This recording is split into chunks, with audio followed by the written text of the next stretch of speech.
Update 25, the Jovian Concord, is live on PC.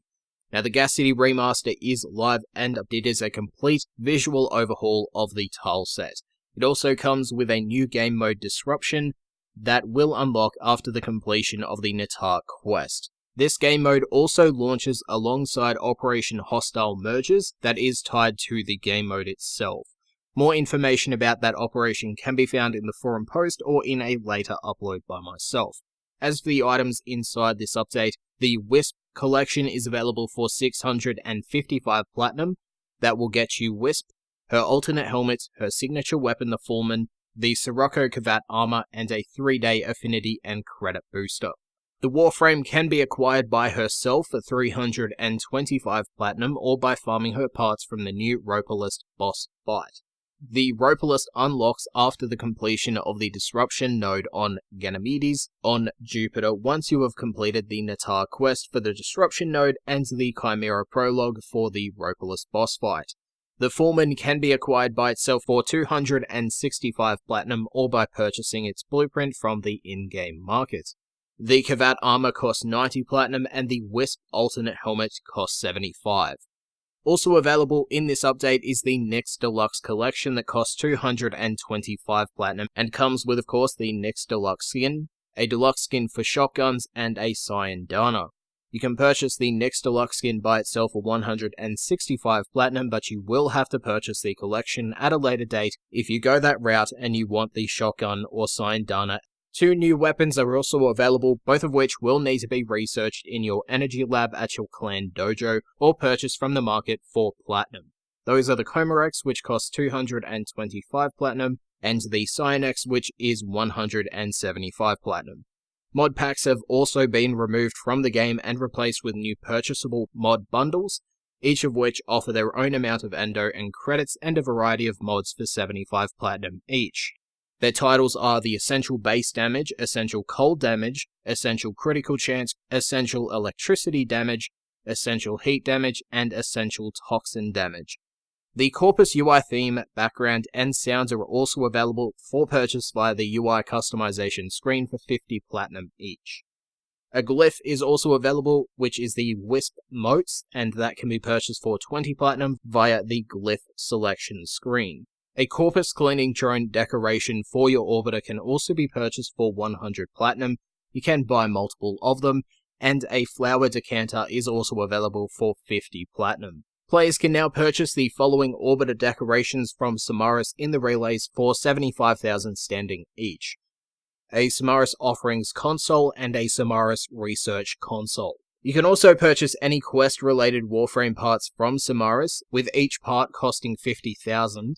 And each blueprint costing 100,000. The Syndicate Terminal has also seen a UI update to display all of the game's syndicates and their current and daily standing count.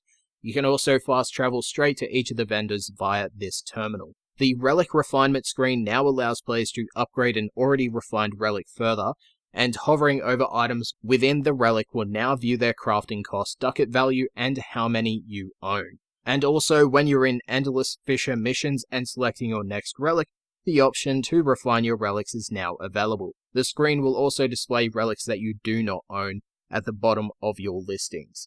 The Market and Extractor battle screens have also been updated to UI 3.0 as well. A collection of step mods have launched with the update and can be acquired from the new amalgam enemies.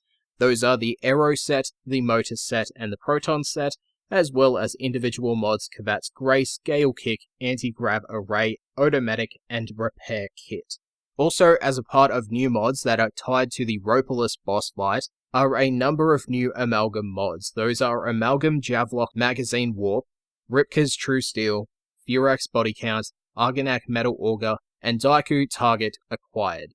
As a big change, in order to trade as of this update, players must now have 2-factor authentication enabled on their accounts. For those unfamiliar, unlike other services, Warframe's 2-factor authentication is a simple email confirmation that occurs when you log into a new location on your account.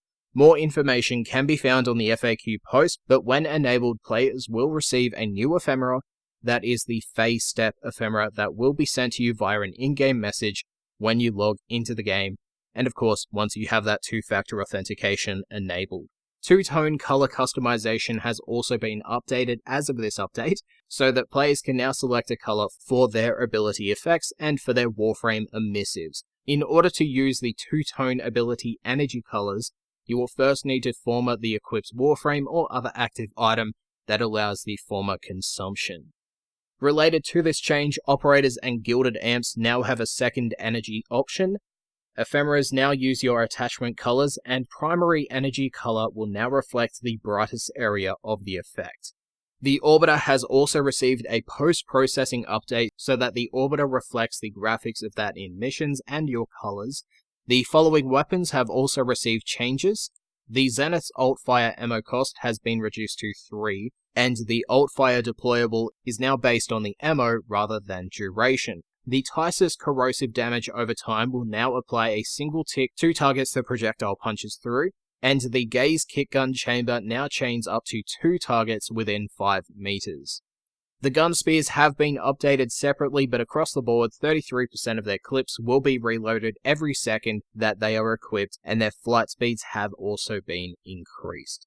For the Javelok, its area of effect radius increased to 2 meters, the projectile speed increased to 130, the auto recoil timer reduced to 6 seconds, the primary fire no longer deals self-damage, the damage fall-off from primary fire area of effect has been removed, and they have adjusted the impact and radial damage split from 230 impact and 50 area of effect to 160 impact and 120 area of effect.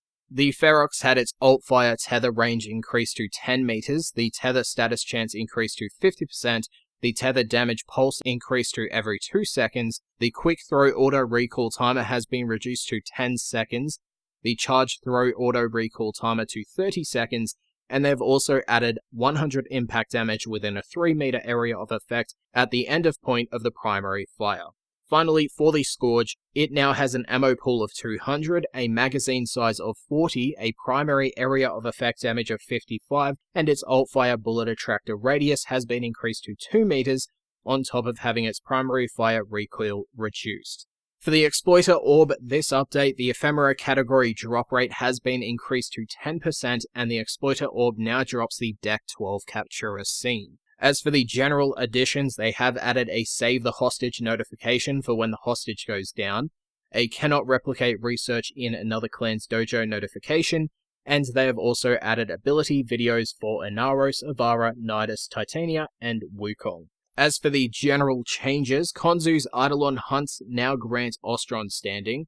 You'll get 1,000 Ostron standing per Eidolon hunt for the Terrorlist, and 5,000 Ostron standing per Eidolon hunt, Terrorlist, Gauntlist, and Hydralist. They have slightly increased the drop rate of the Seeding Step Ephemera and Aura Former Blueprint in arbitrations.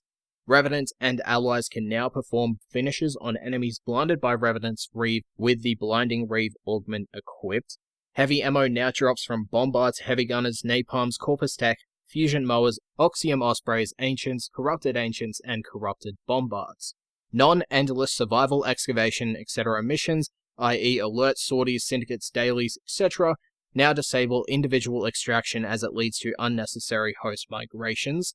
The base amount of void traces granted when your relic is chosen has been increased to 5. They've reduced platinum cost of endo and credit bundles by 50% and removed the lowest bundle due to a non-existent value. They have increased the visibility of Nova's antimatter drop to fix the ball being invisible until you shoot it.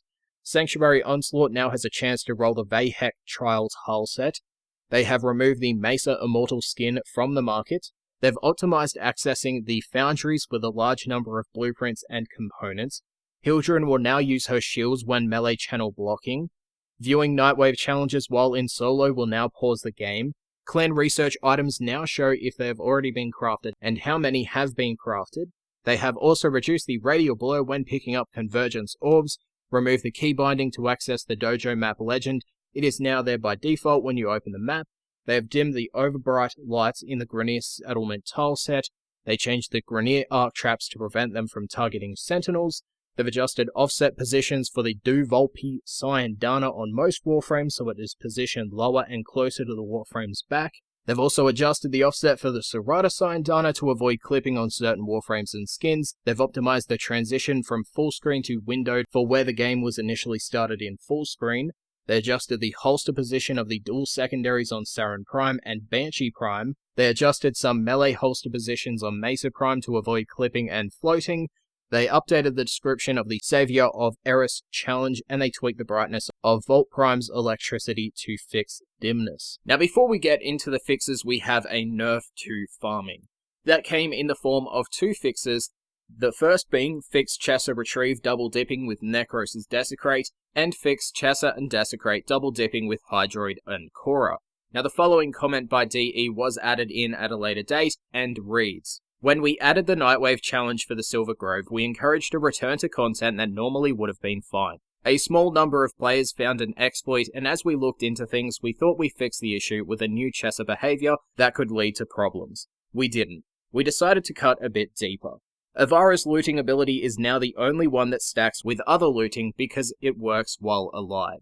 If a target is dead, a successful loot now happens once, no matter the source. However, multiple can attempt to loot the same body. Yes, this is different from how it previously behaved, but this is the new intended behavior. There has been a request from the community to revert this quote-unquote fix, but we'll have to wait and see if that does occur. But as for the actual fixes in this update, they follow. They fix the taxon attacking conservation animals if equipped with molecular conversion and retarget, the ability to use Aura Former on sentinels and companions, the Demos claw skin's long claw not unfolding upon player switching into melee mode, cryogenic leak conditions not applying its respective status effect, doors leading to the Plains of Eidolon from Cetus losing its textures when jumping on it, Mace's Shatter Shield not being cancelled by Nullifier Bubbles, the Tatsu missing the holster style option in the arsenal, Stalker falling off the edge in the final stage of the second dream, level holes in the Grenier Galleon defense tile set, the coil drives teleporting inside the building in the retrieve data phase of the Vox Solaris quest, Hildren's Haven remaining active without consuming shields while riding a Darjan.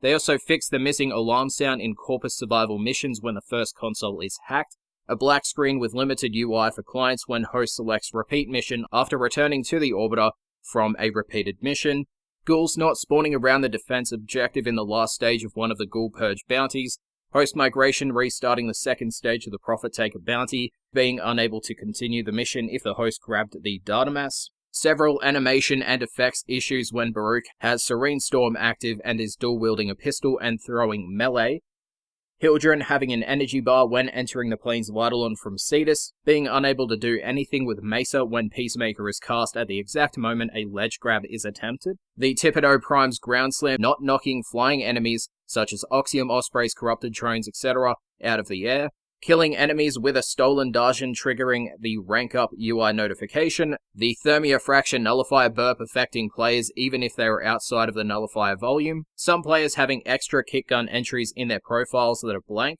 the countdown timer infinitely looping when the host accepts and cancels a bounty selected by a client from a tent in the Plains of Eidolon, clients seeking incorrect Corpus hack panel effects, an issue with the mining cutter or drill being unequipped when aiming after quick melee, issues when destroying a Tusk Thumper's armor plates too quickly, causing it to continue to hop around as a terrifying immortal slap chop, several clipping and floating issues with the Navarre Prime armor on multiple warframes, a laser trap in the floor not disarming after pulling out a coolant cell in Corpus sabotage missions and creating an unintended wave point, black flickering and other visual effect issues occurring after a Thermia Fracture burp, incorrect growth size and duration of Vazarin's Void Aegis, a flashlight remaining on and blaringly bright after destroying reactor sabotage missions in the Grenier Settlement and Shipyard tile sets.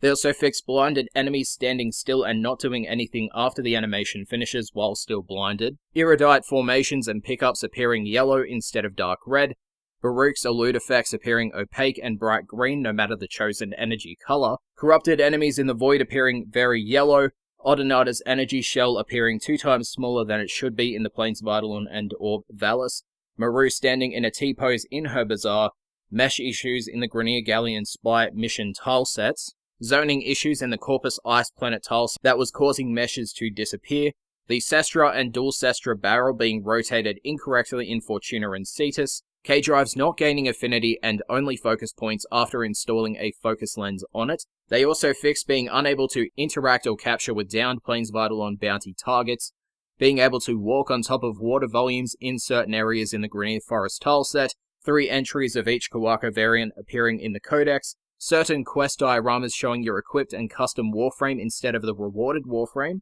the Extractor UI disappearing from the star chart after reclaiming a completed one, Vazarin's protective dash not affecting companions after mounting a K-Drive or Arcwing, being unable to change clan size during a Balor Fomorian or Razorback Armada event. They fixed a script error when trying to buy an item from the Nightwave offerings. Oberon, Korra, and Harrow getting stuck on certain kinds of geometry if they try to cast their abilities mid-air and come down because of it. Enemies armed with a Tetra having incorrect reload animations.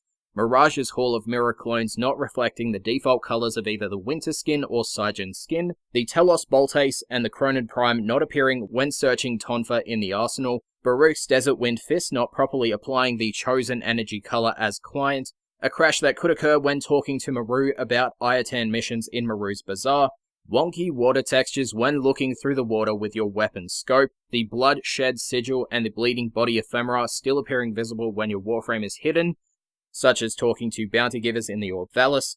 Fixed enemies affected by Nyx's Psychic Bolts not applying the chosen energy color. The Vistapa Prime Syandana clipping through numerous Warframes. The Halakar not actually stealing the Wolf Sledgehammer. Cases of the inventory screen causing overlap at multiple areas on the Orbiter. Getting stuck in the Grenier Forest defense level ceiling.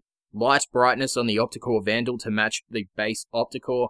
Valkyrie's Hysteria effects appearing to flicker when color correction is enabled. Emblems and badges not hiding when aiming with the Atlas Kara skin. The Atlas Kara skin chest cloth clipping through some weapons. Tonfa weapons not having holster positions set up for Equinox Prime's Nightform. Baruch's Serene Storm ability interfering with the way your dual-wielded pistol and glaive is presented. They also fixed an issue with getting stuck in the ground when exiting a Grenier Sea Lab vault. An issue with Nidus's symbiotic link effects on Titania.